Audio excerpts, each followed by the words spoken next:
28 minutes after the hour, AM 74, WCAG. Chris McDonald joins us. We've been talking about the summer of discontent, so to speak. Chris, I sat on my regular 6-month visit to the doctor's office the other day. We all sat in the waiting room and I think that he keeps his TV on the wall, big TV, to Fox News. And the big thing that was on that particular day was shooting in Munich, Germany. And we've seen Paris, multiple attacks, not only in Paris, but in other cities in France. We've seen Germany, we've seen Munich, and although that may or may not have been terrorist related, we have people coming into this country. We have no idea who they are. They can talk about vetting, but none of these people have been vetted. All you have to do is go to our southern border and walk across. Why apply and go through all of that when you can just walk across the border and come on in and catch a ride on this side and go to your destination. So let me ask you about terrorist attacks. We've seen, and let me ask you specifically, Merkel in Germany. I don't know if she could ever get elected for anything again. She has single-handedly changed that country. The country of Germany will never be what it was before she took office. So let's talk about inviting terrorists in under the form of immigration and goodwill and helping those that need help. And Barack Obama and Hillary Clinton can talk about vetting, but there's no vetting done. Mm-hmm. None at all. Talk to us about inviting terrorists to come in and live amongst us. Well, Tom, let me just say, going back to the theme of this summer having so much discontent. You mentioned France. You had the Paris attacks about a year ago, back in November. We had Nice, France, here about a month ago, where several hundred, just unbelievable carnage with the truck. The terrorists taking the truck, driving the truck through and shooting the individuals, and there's so many details I could go into about that. It's just tragic. Then, of course, you mentioned the German attacks, and you mentioned Munich, but there's been two other attacks. There was a guy that blew himself up yesterday that injured 12, Syrian refugee. There was an axe attack on a train that injured a 13-year-old girl, and had they not subdued the guy, he would have probably killed her. The thing is that Merkel herself admitted that she, in allowing these Syrian refugees into her country, the reflex that she may have let someone among that Syrian refugee group in that maybe had terrorist ties. And the thing is that Donald Trump, the Republican nominee for president, he has gotten slammed, and he has gotten slammed hard for his comments about saying that he wanted to stop the Syrian refugees from coming in here until they were vetted. Now, the media narrative has been that we don't want any immigrants coming in at all, which is not what he's saying. Donald Trump is saying that we need to make sure that those that are coming in from terrorist countries don't have terrorist ties. And instead of the media saying that, they're saying, well, he's bigoted and he's racist and all. Let me just interject this, and I'll answer your question. The Brexit vote, which is, again, part of this summer of discontent. You had the Britons leaving the European Union over this very issue, because when you started looking at the exit polls of why they left the Union, the majority of the people in Britain were tired of the open border policy of the EU and Brussels, basically pressuring these countries into taking these Syrian refugees. And Tom, you cannot have a country without borders. You cannot have a country without sovereignty. You cannot have a country that, if they are allowing people in to destroy it, that it's going to survive. Look, Donald Trump is not perfect. I know that he probably could use his words better sometimes, but his fundamental idea of vetting these people is just common sense. And you've got Hillary Clinton out there saying that not only will she forego that, but she wants to increase the Syrian refugee influx into America by 500% if she's elected president. And you cannot vet these people. There's no way to vet them. And I just believe that the best thing to do until we get a handle on what's going on is that we do what we have to do. We're not a nation that prohibits immigration. We welcome everyone coming into our country. We want the immigrants to come. What we don't want as citizens is illegal immigration. And that word illegal never gets mentioned in the media. It's always when people are talking about this, and he talks about the wall, and he talks about building a wall at Mexico's border and all that, they always hear is he's wanting to keep people out of our country. That's not what he's wanting to do. What he's wanting to do, he's wanting to keep illegals out, because among those illegals, Tom, is probably people that want to do the country harm. And I don't care what liberals out there screaming into their microphone and into their radio this morning saying, no, no, no, no, nobody would ever do us harm. The world loves us. There's going to be somebody coming in that wants to do the country harm. And look, this is going to be, I believe, it has been the reason, I believe, that Donald Trump has been so popular and he's won the Republican nomination, is that he tapped into that situation. But I do believe that, yes, there is a terrorist threat to this country. We've got to vet those that are coming in. Well, let me add something here and disagree slightly on something that you just said. Not disagree with you, but food for thought. You mentioned that we welcome people into the country, and we do. But I think times have changed. We have a lot of people in this country. We can no longer be the refuge for the entire world. We've got to look at our immigration seriously, and we don't want to change the face of our country. We can't become a hotel. That's exactly right. For the entire world. We can't feed the entire world. So we've got to look at America first. And I think most of the people listening this morning would agree with that. I do. We can't take everybody in from the Middle East. We can't take in everybody from Syria. Next thing you know, we're sort of like Germany, and we don't know what we are or who we are anymore. So comment on that. Tom, well, you just led me into my topic that I wanted to discuss about the I did debt. that We're intentionally. 20, you did it intentionally. You're so good, man. Hey, this country, Tom, is $20 trillion in debt. We are $20 trillion in debt. We have veterans that are going homeless and hungry. We have American citizens that are homeless and hungry. We have people in our own country that are in great need. And I think, again, another reason Donald Trump has resonated with the populace, and he stood on that platform last Thursday night, giving probably one of the best speeches I think I've ever heard a candidate give, despite the media narrative. You know, don't listen to what the media has to say about it. But I think most people out in America that heard that speech did not hear a dark, foreboding, disturbia speech. They heard reality. And we are in debt. We're $20 trillion in debt. I heard Bernie Sanders last night basically make Karl Marx stand up in his grave and give him a standing ovation based upon what he's wanting to do with the country. And these socialist programs, these programs where the government is going to give. You can't give something if you got no money, if you don't have any money. And we can't, as you said, house everybody.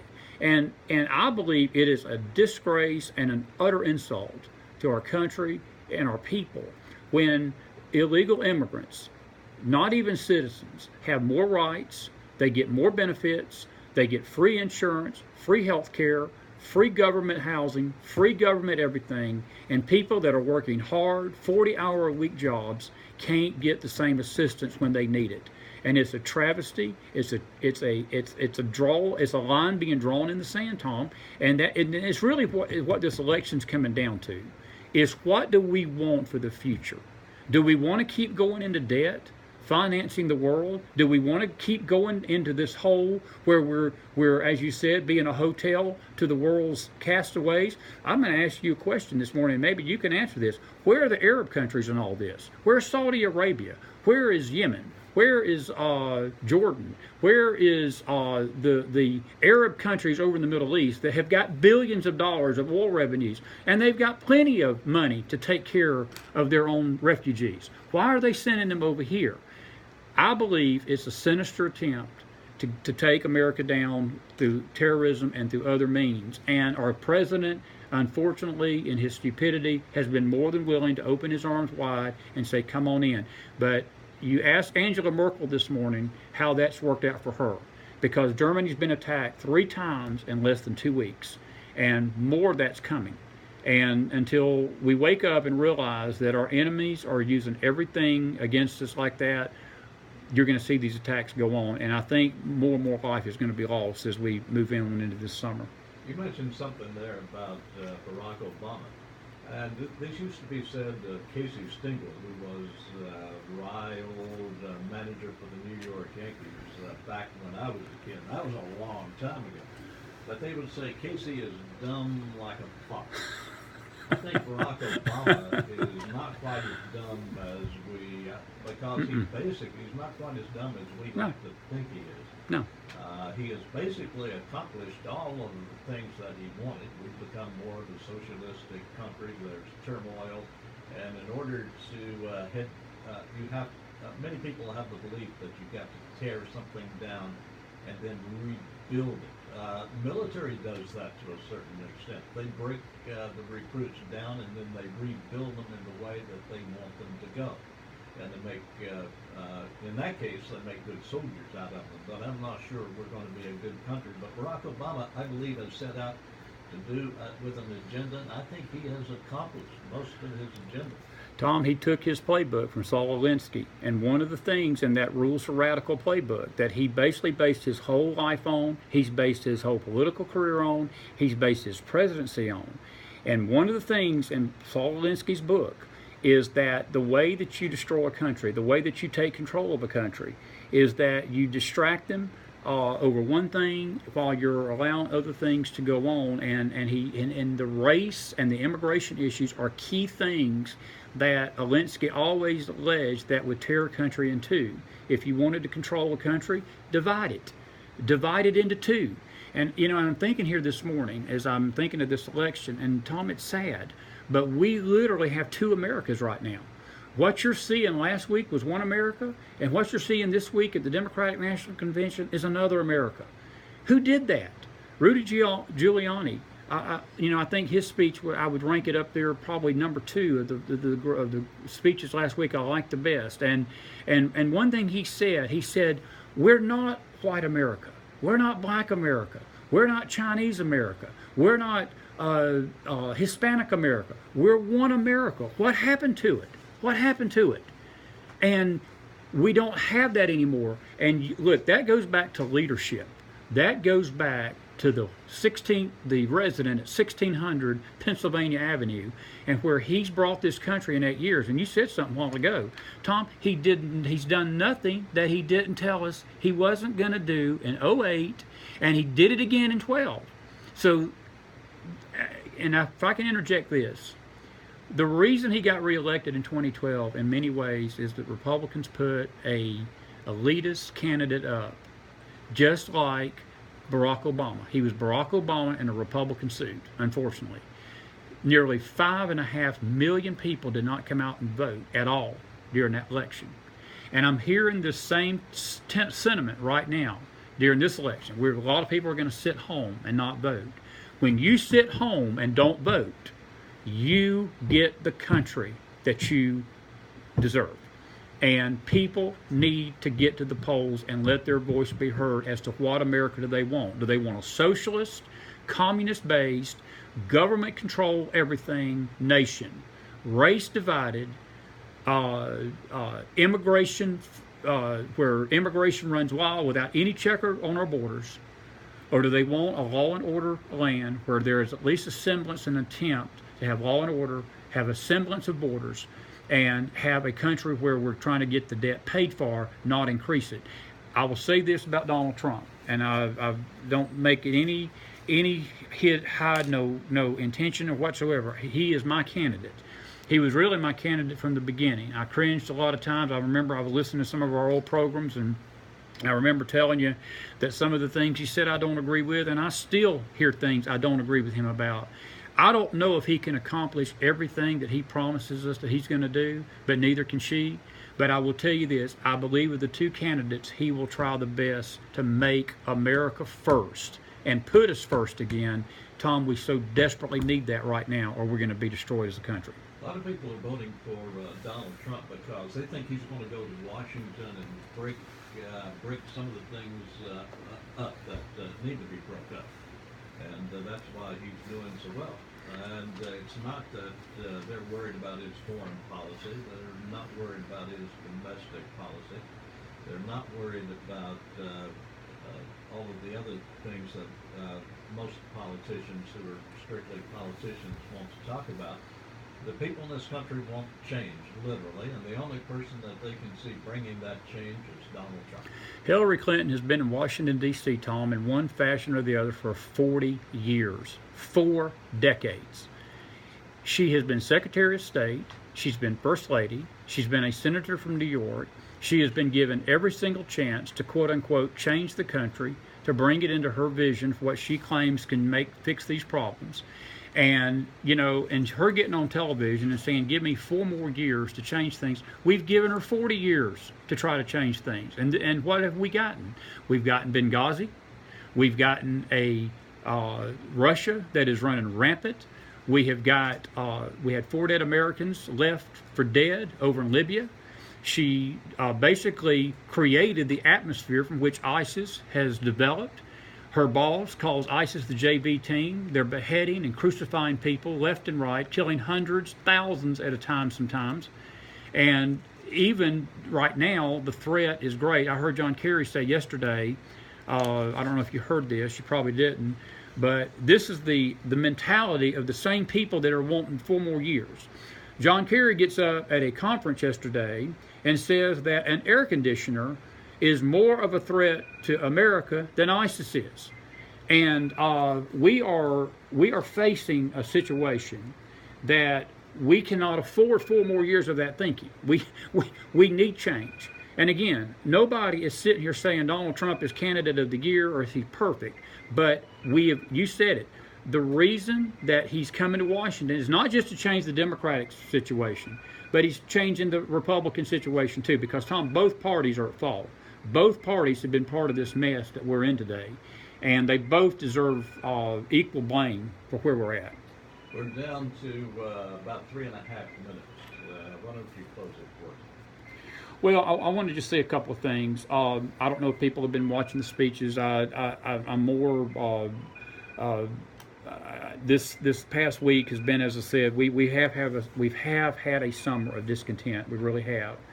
And I heard the media just excoriate Donald Trump last week, and the speeches and the words I heard was dark, foreboding. You know, he painted a picture of a dark America that don't exist. The reality of it is, you know, none of these things are real problems, and the Republicans are just scaring people. And I got to thinking about this. You know, we've got a candidate right now that 57% of the country believe that she should have been indicted for this email scandal. Another 67% believe she's dishonest. 70%, Tom, believe the country is headed in the wrong direction. Independent voters that will ultimately decide this election have come out after this convention and basically said, a majority of them, I think I heard a report yesterday, 57, he has an 18% percentage point lead right now over her among independents after the convention. But to hear the media tell it, that, you know, this was one of the worst conventions in history and the Republicans did nothing but try to, you know, fearmonger and all. And, you know, as I'm listening to that, I think to myself, and this is what I believe. If you have a woman who's a pathological liar telling you something that you can't believe, even Sunday night, you know, her telling Scott Pelley on CBS that she had not heard about the Debbie Wasserman Schultz email scandal and you know, some of those emails were as anti-Semitic and hateful to Bernie Sanders as all can be. Look, I'm not a Bernie Sanders fan. I've never been, never will be. But the Democratic Party said some really nasty things about his ethnic heritage. And, they should be ashamed of themselves for doing it. But the bigger story was Hillary again saying, I had nothing to do with it, and I didn't know anything about these emails. I've not read these emails. And Tom, when you have somebody saying stuff like that and you can't even believe a simple statement like that, you have a problem of truth and trust. We need a leader that we can put our trust in. He don't have to be perfect. She don't have to be perfect. But you have to have integrity. You have to be able to trust him. You have to be able to believe that when they're telling you we're under a threat, we're under a threat. When they tell you we're safe, you can believe that we're safe. When they tell you our economy is good, you believe that. When you hear things from Barack Obama and her, the country has gotten so jaded, we don't believe a word that is coming out of their mouth. And we're at that state right now. And I think that's another part of this discontent that we're all are feeling this summer. And it's just going to get worse. And I don't think that the riots and the demonstrations and the shootings and all that is anywhere remotely far from being over. We are facing a very, very dangerous time ahead toward this election. And I'm going to interject a little faith here this morning. Tom, the only hope for America this morning, true to the fact, is the Lord God above in heaven. He has got to save this country from itself. And for people out there that know how to pray, cannot say this strong enough, that I think the only answer for all of this is prayer. That we get serious with God and we ask the Lord to help our country get through this turmoil. I know people out there that are older than me, and I've got a few seconds here. I know that there are people out there that are older that maybe remember times in America that were turbulent, maybe like this, but I don't think, because even my dad has told me and other people, they've never seen it as turbulent as this year has been. There's something astir over our country. Forces are fighting to destroy it, and we must stand against it as the American people. It's not about what the media tells you. It's what you feel in your heart is the best direction for the country. Do we want socialism and communism, or do we want capitalism and freedom and democracy? Chris McDonald, AM 74, WCXZ, CBS News, Larry Carter coming up.